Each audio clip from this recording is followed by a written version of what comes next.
در مناقشه مرزی شب 27 به 28 ینوری سال 2022 چندین خانه‌های ساکنان جماعت سرخ و چارکوه شهر اسفره مورد حمله قرار گرفته و تخریب گردیدند.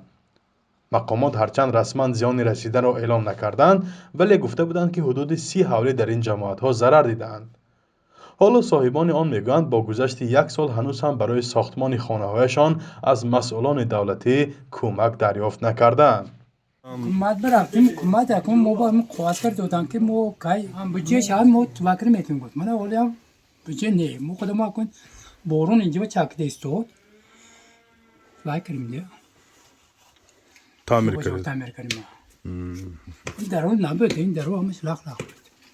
قبلا هم رادیو آزادی برای دریافت نکردن جبران ضرردیدگان این حادثه گزارش تهیه کرده بود و تا حال ساکنان در جواب از مقامات نامه انتظاری میگیرند.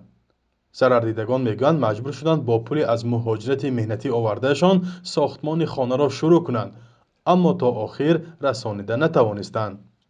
davlat گفت استون نرسید اون ما ایستادیم خیلی که به شیفرو لخ لخ شده بود نبارد برف و بارون زده چی خونه درست هم راست فوش همه خیلی شد یک تای سوخته بود کو و ایستادیم نرسید اون گفت خیر رفت سول سوس گاردوندیم تیت کردیم من آواز کم نه سوخته بود. در این مناقشه از طرف تاجیکستان 2 کس کشته شده از هر دو جانب بیش از 20 کس زخمی گردیده بودند. عبداللطیف شریپوف 62 ساله راننده یاری تجلی بیمارخانه مرکزی شهر اسفره هنگام نجات غیر نظامیان دهه خواجه علا از ضربه گلوله به هلاکت رسیده بود. پیوندان عبداللطیف شریپوف میگویند هنوز هم وعده های جبران مقامات را پورا دریافت نکردند. بعد یک گزارش رادیو آزادی مقامات محلی قسمی از کمک را به پیوندانشان رساندند.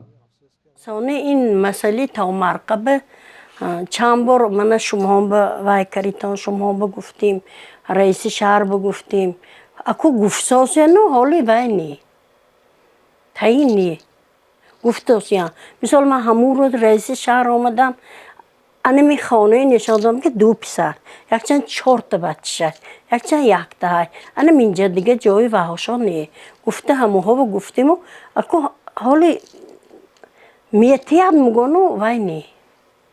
در چند سال اخیر بر اثر مناقشه در مرز تاجیکستان و قرقیزستان 10 نفر کشته و زخمی و ساکنان بی خانه و جای شدند.